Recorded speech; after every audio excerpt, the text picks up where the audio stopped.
Estamos em Cafarnaum, a cidade onde Jesus morou, uma cidade importante da Via Maris.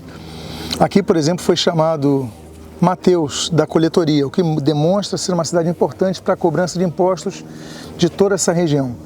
Também importante por causa dessa coletoria, havia também uma guarnição romana. Então, como foi falado, essa cidade era maior do que nós podemos ver aqui. E aqui nós vemos a estrutura das casas. A estrutura das casas, vocês veem que não tem uma altura muito grande nas reconstruções que fizeram, mas dos muitos eventos que aconteceram aqui, eu queria citar um deles. Um que se encontra em Lucas, capítulo 2, nos seus 12 primeiros versos, dos quais eu inicio lendo. Dias depois entrou Jesus de novo em Cafarnaum, e logo ocorreu que ele estava em casa. Muitos afluíam para ali, tantos que nem mesmo junto à porta eles achavam lugar, e anunciava-lhes a palavra. A primeira coisa é que Jesus, quando era procurado pelas multidões, ele não apenas realizava milagres, ele anunciava-lhes a palavra.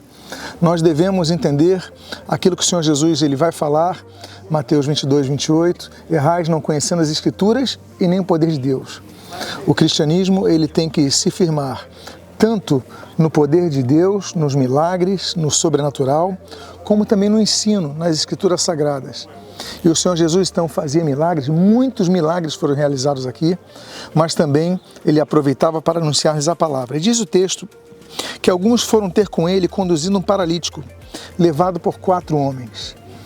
Um homem que não tinha condições de andar, não tinha condições de enfrentar as multidões, mas ele tinha 4 amigos. Olha a importância do que nós falamos há pouco tempo atrás, lá no Monte Hermon. A comunhão, a amizade, o desenvolvimento de amizades sadias, de um povo que busca um objetivo comum, agradar ao Senhor e crescer para cumprir a vontade dele. 4 amigos.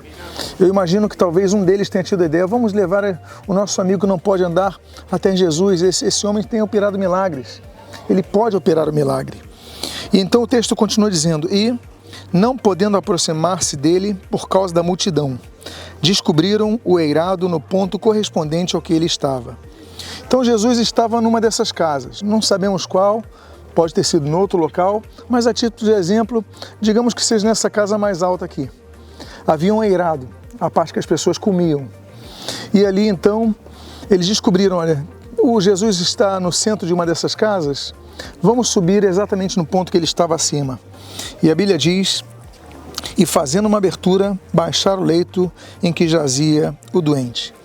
Eles tiveram iniciativa, viram que as multidões impediam de o seu amigo chegar a Jesus, eles não desistiram. Volto a dizer, o poder do amor é o poder mais forte que existe.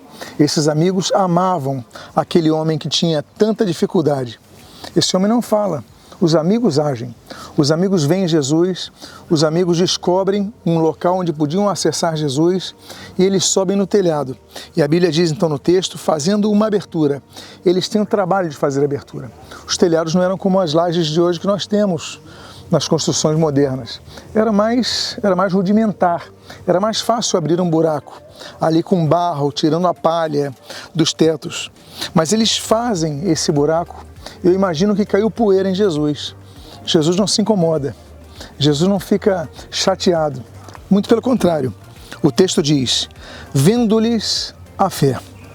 Jesus olhou para aqueles homens, eu fico imaginando numa dessas casas que nós estamos vendo aqui, Jesus olhando para cima, ele olha aqueles homens, aqueles 4 homens, tentando puxar e ajustar o seu amigo que estava debilitado, paralítico, e ele diz assim, vendo-lhes a fé, o texto diz, vendo-lhes a fé.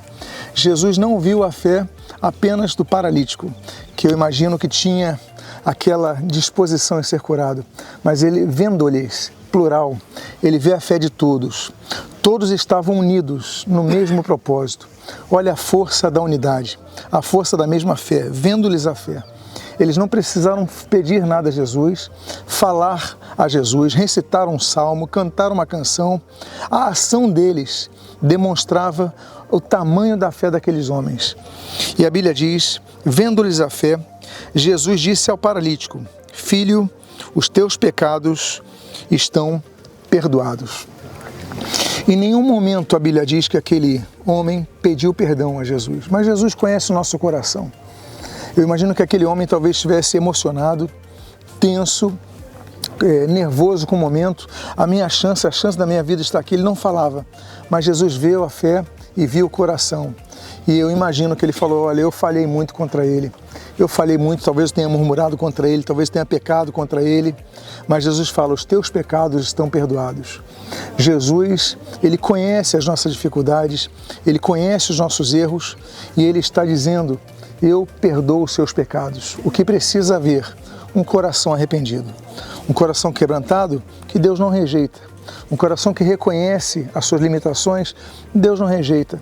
Então Deus vê o coração daquele homem e diz, ele vê a fé do grupo, mas ele fala para o paralítico: os teus pecados estão perdoados. E o que acontece?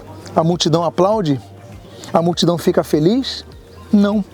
O texto diz: mas alguns dos escribas estavam assentados ali e arrazoavam em seu coração.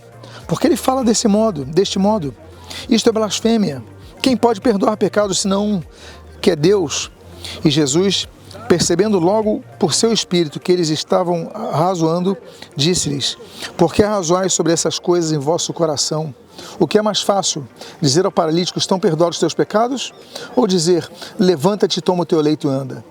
Ora, para que saibas que o Filho do Homem tem sobre a terra autoridade para perdoar pecados, disse ao paralítico: eu te mando, levanta-te, toma o teu leito e vai para a tua casa. Numa dessas casas acontece essa cura. Jesus dá uma ordem, a Bíblia diz, e que esse homem se levantou e no mesmo momento, tomando o seu leito, retirou-se à vista de todos, a ponto de se admirarem todos. Numa dessas casas acontece esse milagre. Eu fico imaginando um homem que era paralítico, ele pegar Jesus, dá uma ordem para ele não pede. Os amigos agem, Jesus vê, Jesus conhece, Jesus atende os anseios do coração. Esse homem se levanta, pega o seu leito e vai embora. E a Bíblia diz que todos se admiraram e deram glórias a Deus, dizendo: jamais vimos tal coisa, jamais vimos coisa assim. Então nós olhamos essas casas, essas construções, essas casas foram uma descoberta entre 1866 e 1968. 1866, quando foi descoberta essa sinagoga. 1968, quando foi descoberta a casa de Pedro, para onde nós vamos. Mas, enfim, e nesse ínterim foram desenterrando, desescavando essas construções. Eu fico imaginando, talvez fossem um pouco mais altas, não sabemos. O terremoto destruiu tudo, a estrutura. Isso depois foi remontado, mas procuraram fazer de uma forma que nós conseguimos imaginar aquele momento. E aquele Jesus que olhou para aquele coração, aquele Jesus que olhou para aqueles quatro amigos que tiveram essa bela iniciativa de levar aquele que não podia ser levado a Jesus consigo, empreenderam força, usaram de inteligência, agiram com iniciativa. Esse mesmo Jesus que estava presente aqui há cerca de 2000 anos, está presente hoje aqui, em Cafarnaum, no Rio de Janeiro, em Mato Grosso, em todos os lugares, disposto a perdoar os pecados. Eu queria fazer uma oração nesse momento, convidando a vocês, aqueles que puderem e desejarem, fechar os seus olhos e colocar diante de Deus: Senhor, mesmo sem falar, como aquele paralítico que não mencionou uma palavra, mas eu quero pedir a Ti perdão pelos meus pecados, por tudo aquilo que eu tenho falhado diante de Ti. Eu te peço perdão, me perdoa e cura, talvez não a paralisia nas pernas, como aquele homem, mas cura-me de todas as minhas enfermidades que eu carrego. Senhor, não apenas as físicas, mas talvez as enfermidades emocionais, as enfermidades especialmente as espirituais. Tu venhas a perdoar, a me curar, e que todos possam, como aquela multidão que antes murmurava, dar glória a Deus pelo grande milagre, pela mudança que podem ver e virão em nossas vidas. O que nós pedimos, Deus, o perdão dos nossos pecados. Ajuda, Senhor, a que nos levantemos, tomemos o nosso leito e andemos. Nós o fazemos agradecidos em nome de Jesus. Amém. Amém. E amém.